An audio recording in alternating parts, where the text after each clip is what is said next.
Hi, I'm Chris from airwindows, and people have been waiting for this one. I'm doing this on the day of release, so bear with me and I'll try to keep it quick so that it renders quickly and you can have the plugin all the sooner.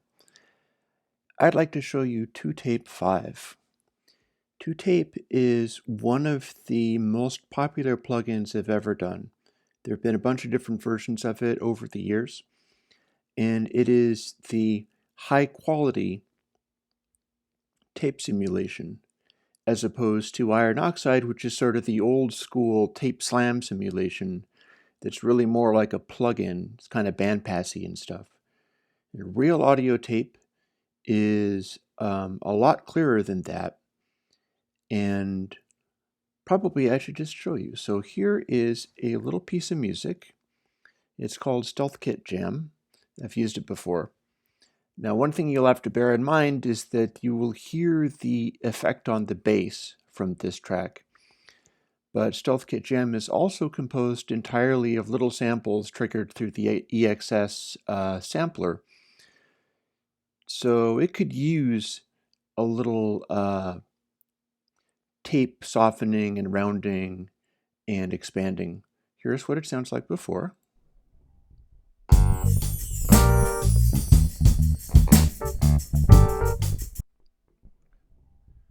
And here's what it sounds like with ToTape on.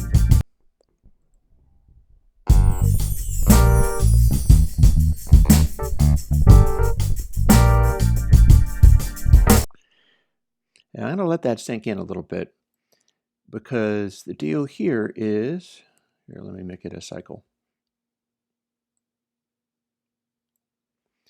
And go back and forth between these two.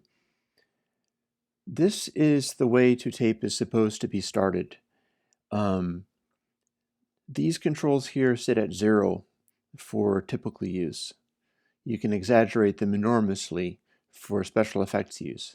But the idea is it's not supposed to wildly alter the tone, but it's going to expand it outwards quite a great bit. So again, I will do a little A/B for you. Actually, let's take some of that out.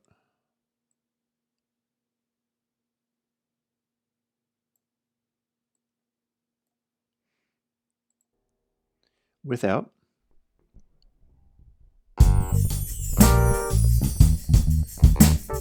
Listen to how the bell tree happens and stuff. Then, with.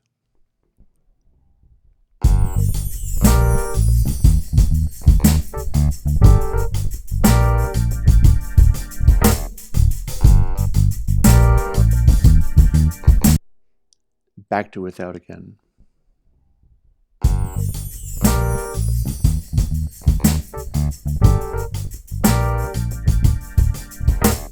And then on. Now, you'll note that the low end kicks a little bit harder. Louder is actually a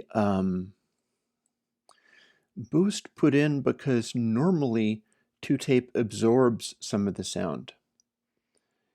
If you're going to mix into this in its highest resolution form, I recommend using it as such. Louder 0, softer 0, fatter 0, flutter 0, and output and dry wet to be 1. I'll show you in a moment what all these things do when you exaggerate them. But what we've got here is, I'll cut it in and you'll hear what it's absorbing.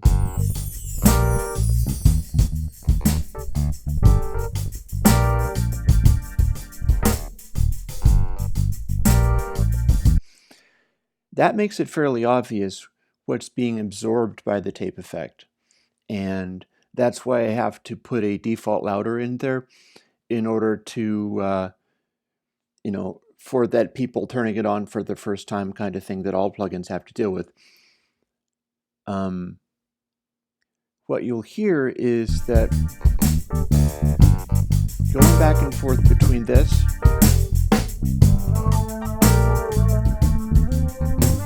and cutting the tape in, we're cutting the lows down quite a bit, even though there is even though the head bump brings a certain amount of energy in there. The fact that it is a absorption technology, it's eating up transients that belong more to digital than to analog. Tape is known to be a really good sound conditioner. It's not a compressor, but it saturates in a kind of way that is not, well, here, I tell you what, check this out. I'll demonstrate with this little track here called Empty Pictures. And this will show you even more effectively the way that ToTape absorbs stuff out of the sound. Now, Empty Pictures is not a super digital sounding track, so it's just going to sound sort of more loud and roaring. But here's what we got.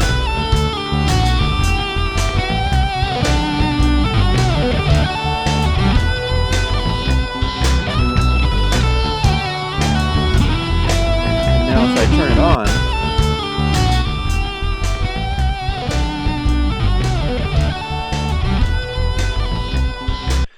note that it doesn't sound like it's eating all the highs up or anything. The head bump does give you an expansion of the lows. This is why I think it's a good idea to mix into it, to actually use it as part of the system, because you do have to mix into things like tape. But you can hear the loudness of it. And then if we turn this on, everything sounds a little bit more like itself, but it's absorbing some of the peaks, and that's why there's the louder boost there. Because unfortunately, when you make a plugin, and this is my advice to anybody that makes plugins, if you make a plugin that absorbs stuff and you try to market it or let people hear it in such a way that when they turn it on, everything gets much quieter, then nobody will like it. So you have to make it possible for it to become that much quieter, but people's first experience needs to be roughly level matched. Now, this is also a good opportunity for me to start showing you some of the other parts of it, like softer. We can turn this up.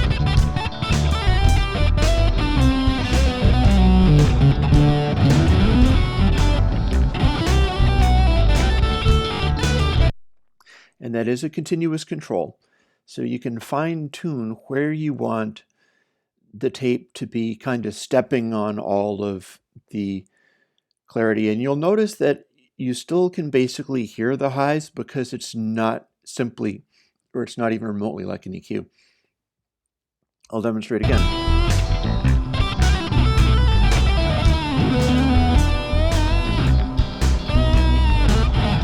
It's a lot darker this way.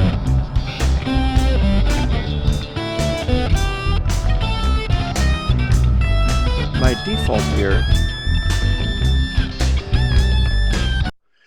is pretty bright. You won't really find that it's eating all of the highs to the point that it needs correction.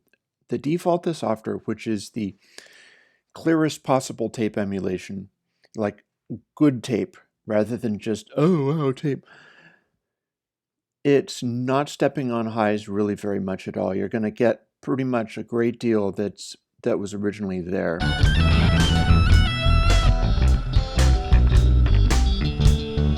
And then if you step on it, like listen to what happens to those hats there. Those actually still pretty much sound like, I have a better example here that I can get back to quite easily. It's good old Alien Kittens. So what we got is a raw signal that's like this.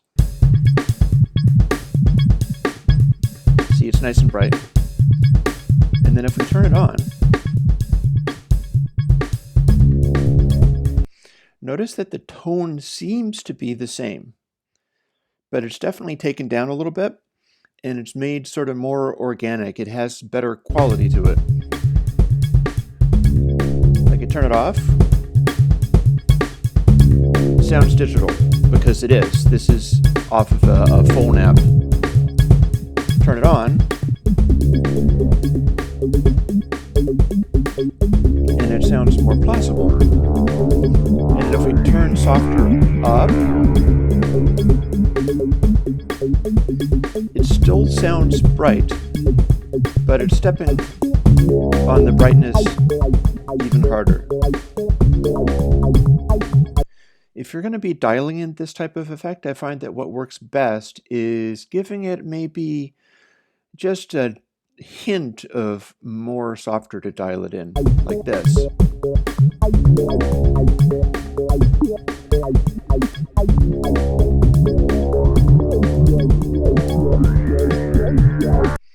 Just around that much ought to work for a lot of things. Now, I have mentioned the tape bump, and you can plainly hear it because when we cut it in and out,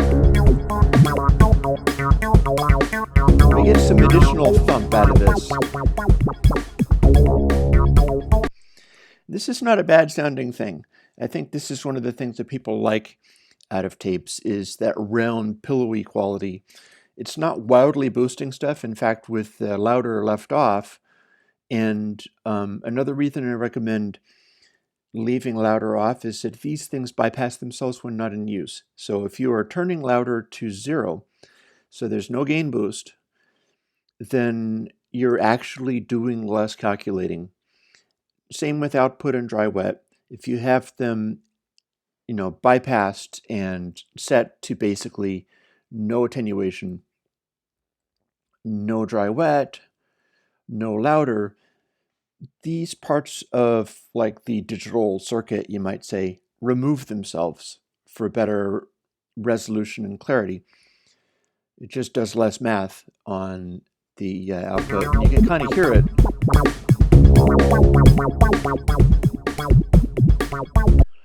In that it's not eating the tone.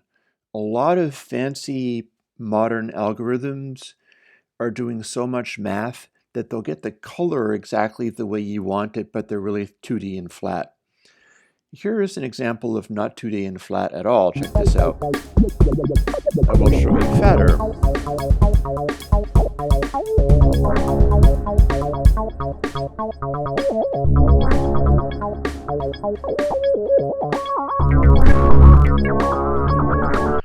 But that's too much. So what we need to do is kill the output completely so that it has room for all of that bass. And check this out.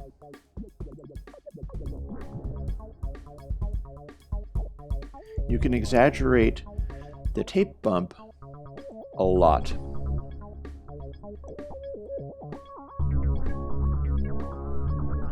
And I mean a lot. Like so.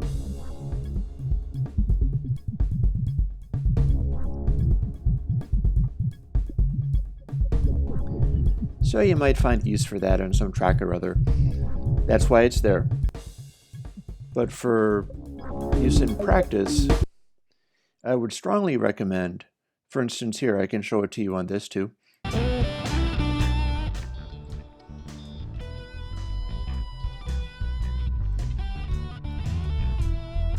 All of the head bump ever. Far too much head bump.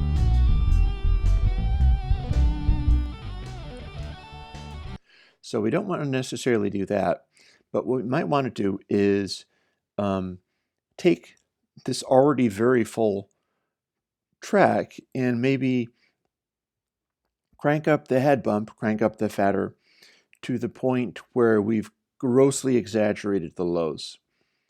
Like this.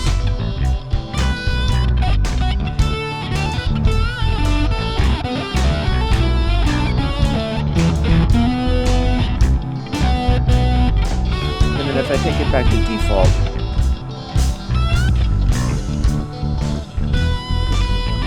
it's still kind of huge. You can plainly see the difference.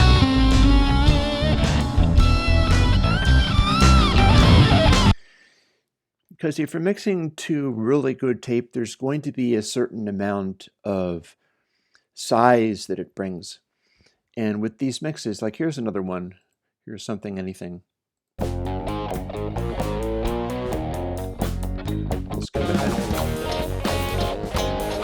Now if I put the head bump onto this,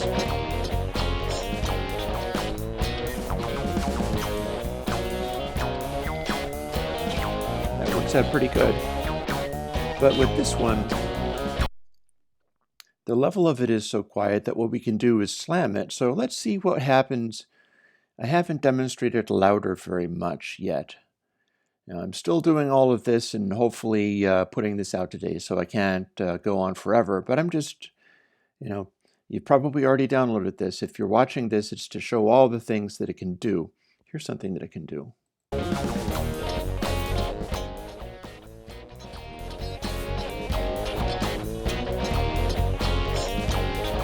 We're slamming it.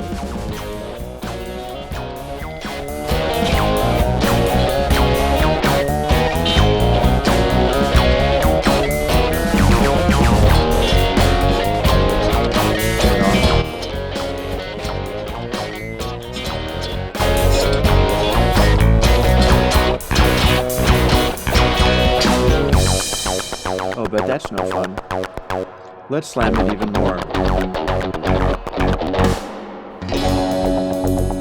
Firstly, we'll pull the output down some. This is what we're starting with. And then let's distort the tape to all hell.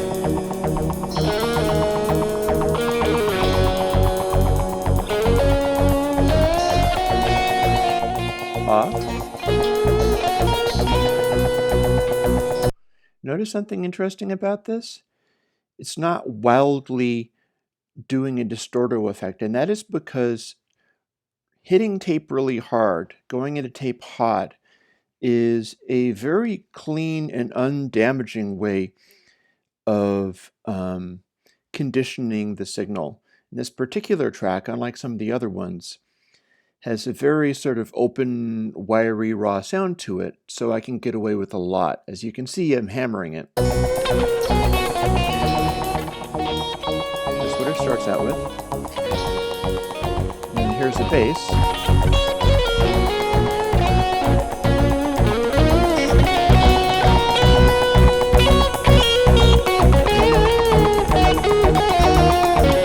It's fully cranked.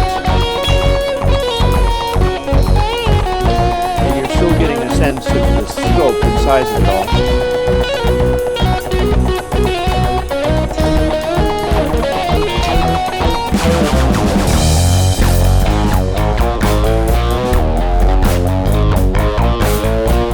And now you can start to hear the amount that it's distorted.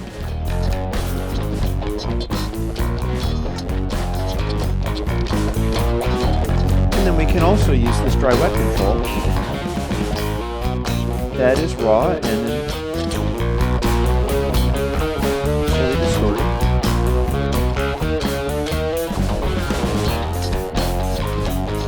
So if you want to do this kind of thing, you can do this too. And lastly, I have a point to make about flutter. We'll take louder back off again. And here, we'll go back to Alien Kittens again, because that has some sustained noises in there. Here is flutter. Doesn't sound like much, does it? It's a certain spacey quality you get in here. You might find it more in your own tracks. And if we increase it radically,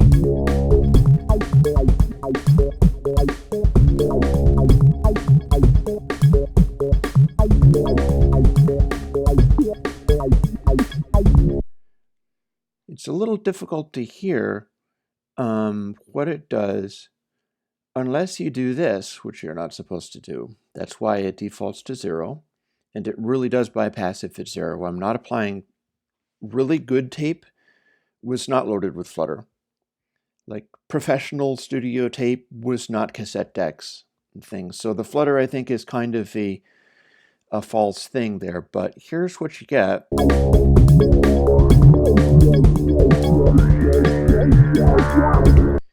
If you use Flutter while also having dry there, because it's a time-based thing, so what you're getting is a crazy flangey effect. And with that, it's very obvious. And you can also hear where it comes in, like...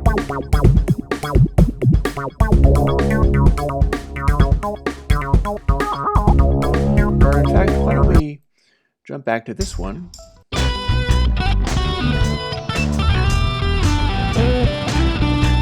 can hear it's warbling away like mad there.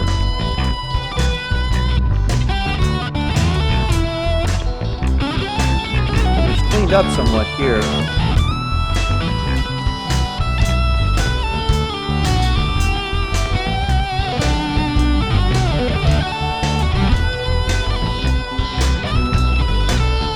So around here, in this area, is where you would have it for like professional grade tape machines, ones that are actually good. And again, using dry wet and having Flutter enabled will give you this flangey kind of thing, but there's something else too. The way that Flutter is implemented, it's going to try to give a pure signal while it can, but it has to do a modulation over time, and that's interpolated. And what that means is, maybe it'll be better heard here. You know the softer we have? Where this is raw. And that's a more natural sound. It's that the tape sound in its optimal form. And then we can darken it.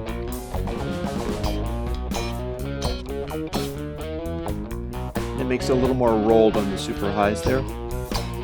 Well, if you engage Flutter, that's also going to step on the extreme highs just a tiny bit, like this.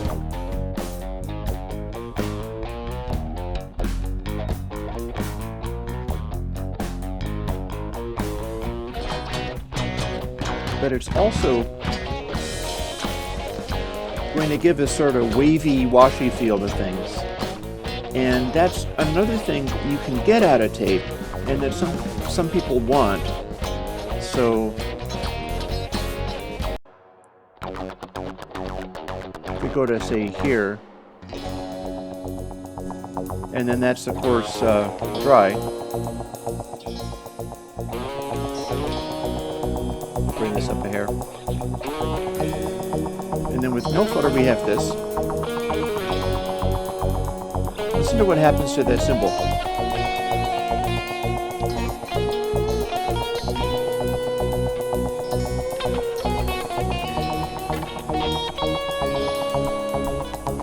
It gets a little more ambient. It gets a little more spacious. And then as we add lots more, we're losing that symbol and warble, like this.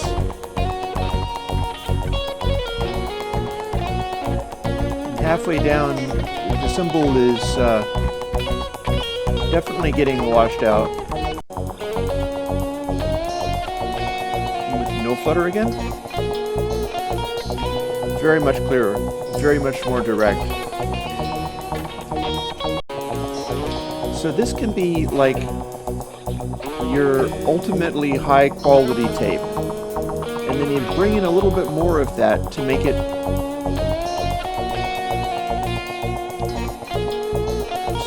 get a little bit more fuzzed out.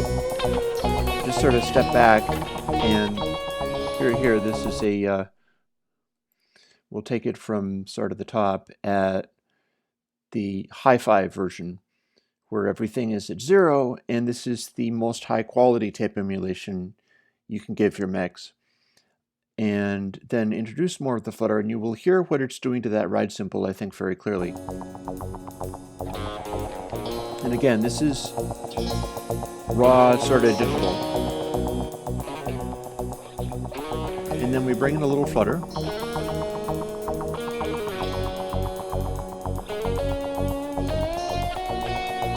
And then if we bring in a lot of Flutter, starts to become a little fuzzed out. And then you really shouldn't have this much in a real mix. You can even see that it's eating up the frequencies compared to it hanging on to the frequencies better with small amounts of flutter or with none.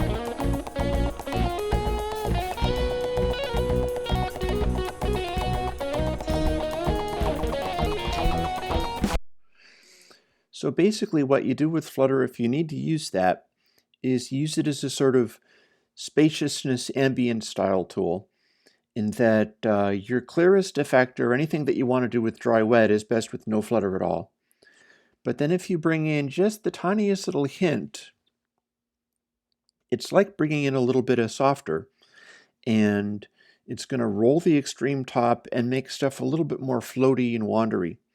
And if what you desperately want out of a tape emulation is floaty and spacious in a sort of ambient envelope of just everything that you like, then you will be wanting to use a certain amount of flutter there. And having demonstrated softer, fatter, flutter, louder, and pretty much partridge in a pear tree, I think I'll just let you use it now, although I did want to take a moment to say another thing. I want to thank everybody for helping me do the Patreon. Like back, it's pretty close to a year ago or so, my payment processor, Kagi, went out of business. They still owe me $600. And Sean, I will never see. That is never going to happen at this point. Welcome to the internet. Welcome to modern... Anyway, I went on Patreon because I was tired of trying to just hype and sell things and get into the same kind of zone, and I wanted to be able to move into the area where I could just start giving stuff out to people who need it and want it. And it's been pretty successful so far. Like, my next increment is getting to $700 a month, and if I can do that, I can start picking out additional plugins from like my best of list and releasing the ones that never sold very much, but which were still good.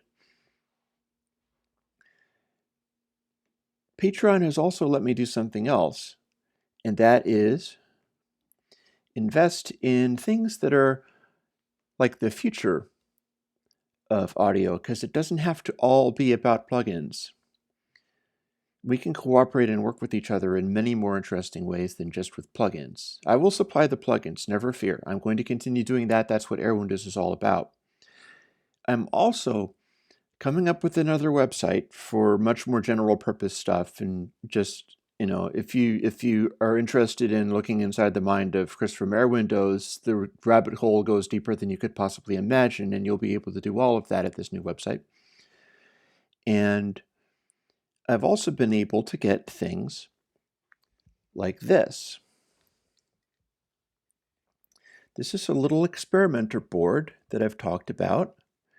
You can see that it has 1/4-inch jacks. It has MIDI jacks. It has some USB connections. It has an SD card. This device is called Axolotl. And I am completely thrilled to have picked up several of these, picked up some of these so that I can work with them.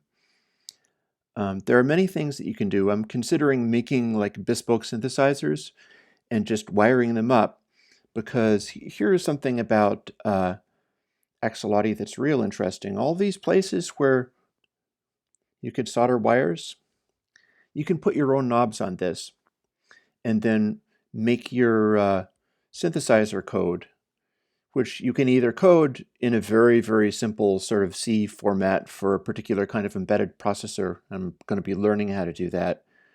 Or you can sort of drag and drop elements in and upload it to the thing, and it'll just run. So this is like a device that you can be a digital luthier and create stuff.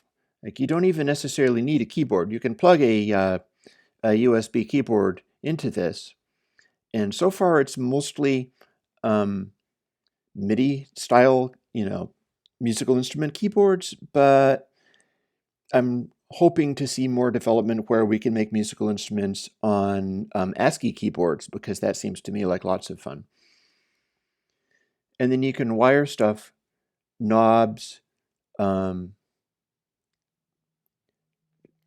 photoresistors, just whatever, to all of these little connections. And you'll get 16 analog inputs. The analog inputs are being pulled at 3 kilohertz. And you know how MIDI will send like what, 256, 128 values or something like that? This is a 14-bit input. If you wire stuff into these things and then build your synthesizer around that, perhaps in future with special airwindows oscillators that I will produce and make free so that people can have, you'll be able to have your knobs incredibly smooth and fluid. And that's why this has been eating up a lot of my attention and even slowing down some of my plug-in porting, although I will be continuing to do that, never fear. But I am really running with this crazy thing. It costs about 60, 70, whatever euros, and I heartily encourage getting involved in this because I certainly am. I feel that this is the kind of thing where all the world of people who are creative and doing things with their little Patreons or whatever will be able to jump on stuff like this as it's made available. If you think I am the most clever person who's going to be making things like oscillators, I beg to differ. I have looked all over the stuff that this has in its libraries of community stuff, and there are some great, brilliant people who are coding things for this. There's a guy that does amazing oscillators.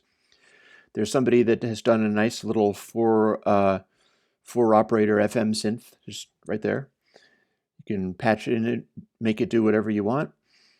There are people who are doing wonderful, glorious voltage-controlled amplifiers. I think there's one that is called a DCA. I heartily encourage getting involved with that because that is a declicked VCA. You use it as your envelope, and you trigger it, and it waits for the next zero crossing and then goes slam to full volume. So you have the sharpest attacks from a synthesizer that you're likely to get. It's just wonderful stuff available on this. So I'm going to be getting involved in that world. But you know how sometimes I endorse things, like I like Valhalla, Sean Costello's Valhalla stuff and things like that. I like this too. You should use these. These are cool. And eventually we'll all be trading stuff back and forth. And all of the stuff that I've seen on the Axolotl is all BSD licensed, if I remember correctly. Just like my plugins will end up being VSD licensed, or probably MIT. MIT is a pretty flexible license. But that is all what the future holds. For now, I hope you enjoy ToTape5, because that is what the present holds. And that is my present to you. Thank you.